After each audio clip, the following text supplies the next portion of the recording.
Hey guys, Jeff here. Dice setters. So I got a new dice set for you. I was watching the Bone Thrower, and he had a new way of doing things. I tried it and I failed miserably. So that being said, when you see somebody show you a dice set, don't and you try it one time and you seven out. Don't sit there and say, well, that's not going to work for me. You got to sit there and experiment just a hair. Just experiment just a hair. Another thing that had me intrigued was Color Up. Color Up had a special about rolling 12s. And if you haven't seen that one, definitely see that one. His thing was you can have 200 extra bucks. In each roll, put $5 on a hard 12. And if it's true dice, true odds, true everything, and everything is square, you should roll a 12 every 36 times. But we know that's not going to happen.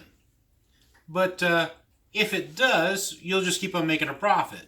If it truly is only every 36 times, you lay that down, you're going to sit there and win 30 to 1. So 35s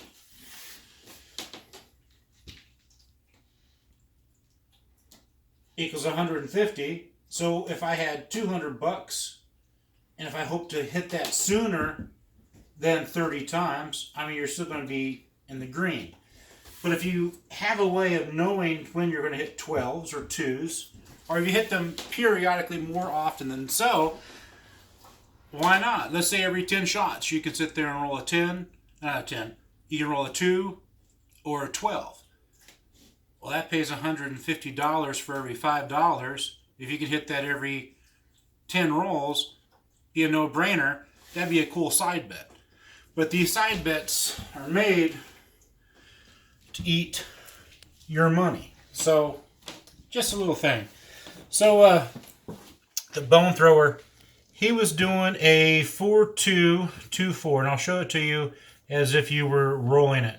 So you have 4-2-2-4. And he wanted you to sit there and take this thing, grasp it at the top, and you're going to sit there and roll it down there. I tried it. It wasn't so easy for me.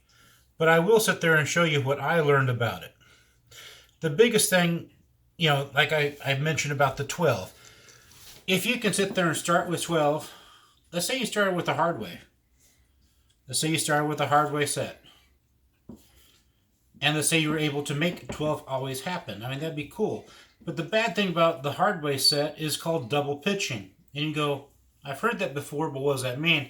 Double pitching means that one of the two go either twice around, which I would turn that to a 7, or one happens to flip one more time this way, and one flips one more time that way, but you end up with a 7.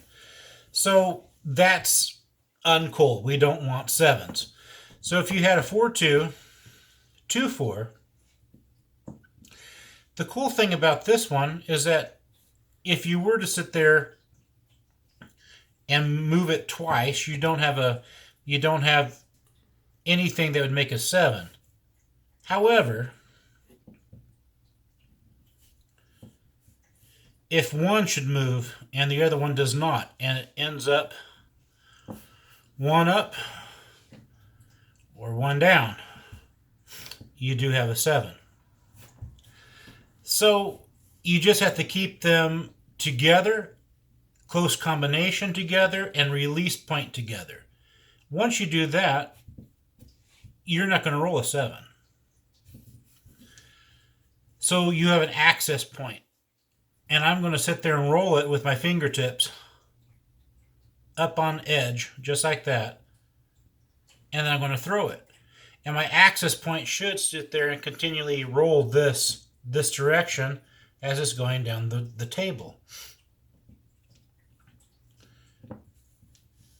Another thing you need to do is when you release, do not move these fingers whatsoever. These 3 fingers, 4 fingers, however you want to say it, these should stay the same. It is only your thumb dropping out the bottom, which is going to make them go down the table. and you also want to keep it low.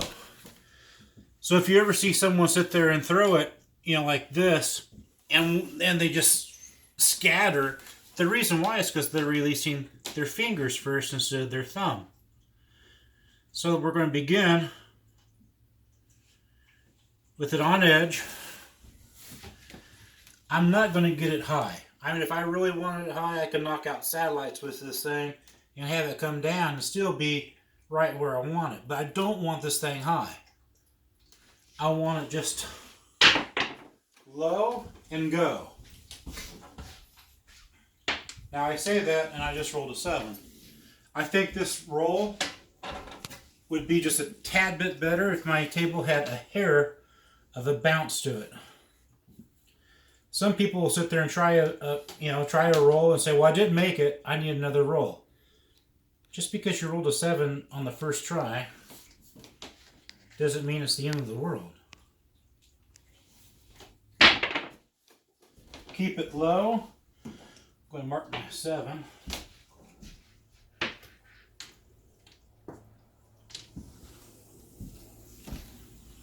And we have an 8.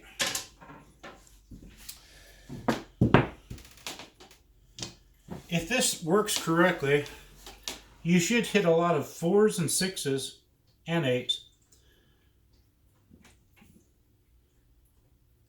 I did get a couple of horn numbers, and the reason why you get a horn number for, because this guy here will flip over one time, and this guy here will flip over one time. And that's what you get.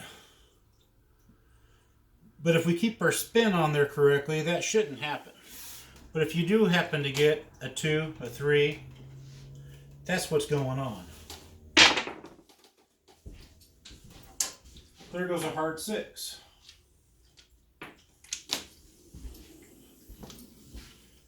A hard 6 means that they are turning together,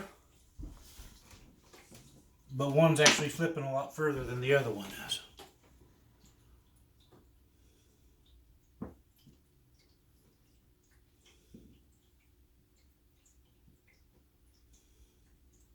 Hardest part of this throw is doing that one-handedly. Again, we want it low. We want it together. We don't want one dice to come flying back at us. We don't want one dice to veer to the left and veer to the right. We want them stuck together. Hard 4. So what I do is I get a little bit of hair glue right here. And I sit there and attach it to the dice so they stick better. No, I don't do that. I've thought of it before, though. Actually, I thought about that in baseball. What do you do when you lose your grip in baseball? You run your fingers through your gel hair, and you get your grip back. Again, low. I almost want to slow this roll down. If you slow it down, it almost works perfect every single time. Like, try to do it like in slow motion.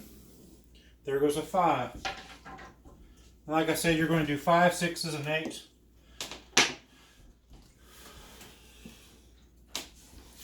I'll move back a little bit to my starting spot.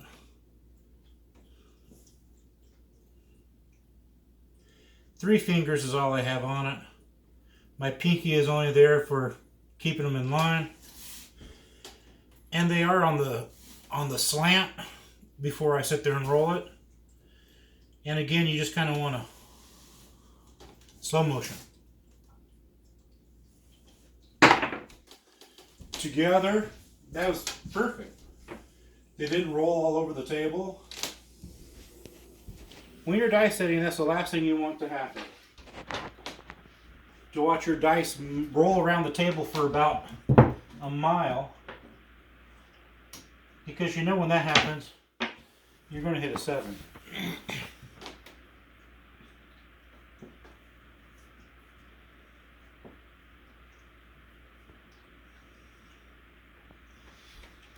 Hardest part, just remember, move the thumb, nothing else.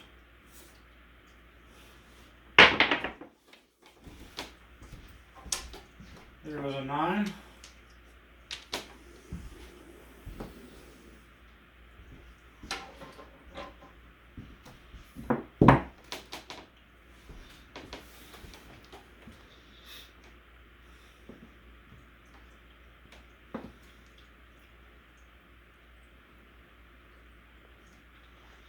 This weekend I will be at Valleys. And the next weekend after that I'll be at Westgate.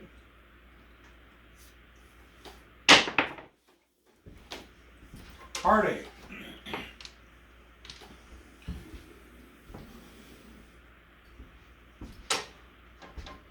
If you want to meet somewhere, just sit there and email me.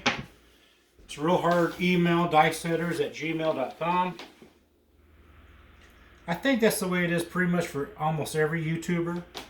Just whatever their YouTube name is at Gmail. They might not see it if that's not one of their common emails, but I think most YouTubers would do that.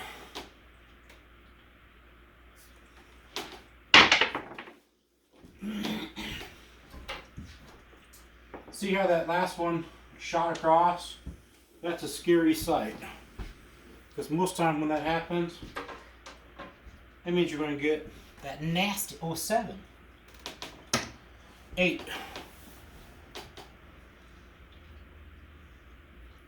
Slow motion. I'm not rocketing it out there. I'm not putting a tremendous spin out there. I'm keeping it low to the ground, moving my thumb only. 6. Easy 6.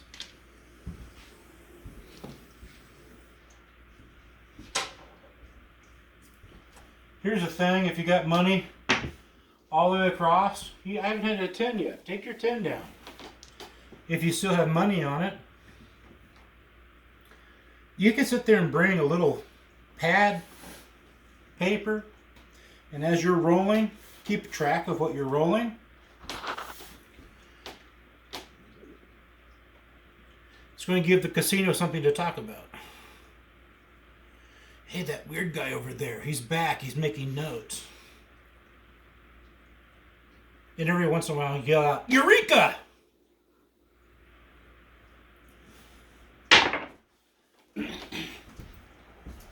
There goes 10. After I told you to pull your bet down on 10. Notice how many horn numbers I've thrown. None so far.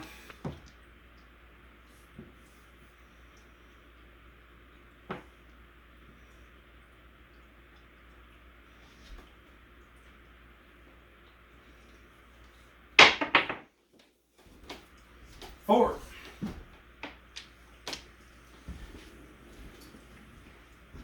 Something to always watch out for if you want to try to make more money. Keep track of what numbers you roll. Not the total, but individually. You will find out one number comes up more than the other. Sometimes it's a 1, sometimes it's a 4. But you will have one predominant number that will show up more than any other number. If you find that to be so, you can always sit there and put money on every dice set with that number in it. Here goes 10. So let's say that the 4 shows up all the time. You have 4, 1, 4, 2, 4, you don't want the 4, 3. But you can always sit there and they'll have a little section up here. If you're always throwing the 1s or the 4s, you can always put a buck on there.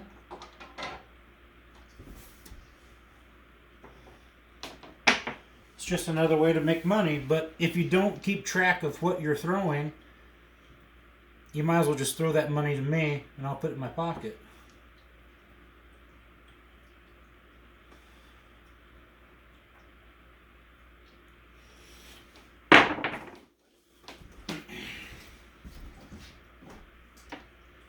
Six, 2, 8. Again, that was scary. I saw how quickly they went to the left. Again, slow motion.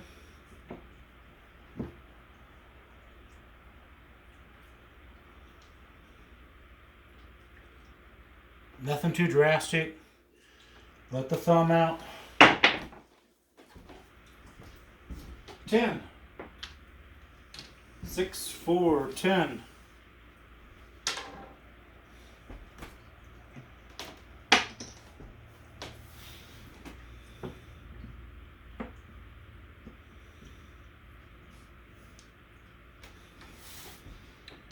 Tell me if you guys have reservations yet for New Year's, and what do you think you're going to be doing for New Year's besides drinking alcohol?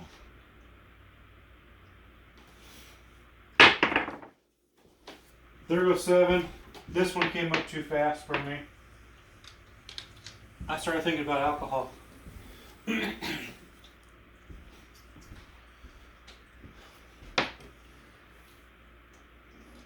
3, 4, 5, 6, 7, 8, 9, 10, 11, 12. I landed on the 8 and I landed on the 9. 13, 14, 15 hits altogether. I'll take that any day. Especially 6s and 8s. And then I sat there and told you to pull down your 10s, and then I started hitting 10s. Iron Cross would have picked all this up. But then again, I wasn't hitting any horns, so it would have been better just for you to have numbers down here. And don't worry about the 2, the 3, the 11, the 12. But that's how you do it. Again, I'm not putting a huge roll on it. And it's all about this thumb. And it just takes a little boop. Leave the fingers together. Act like you've sewn your fingers together. And the only release point you have is like that. And it's when you're, I mean, you can go like that and it'd be taking out, satellites. But you want to keep it low. So about right there is when you're going to sit there and let your thumb go out.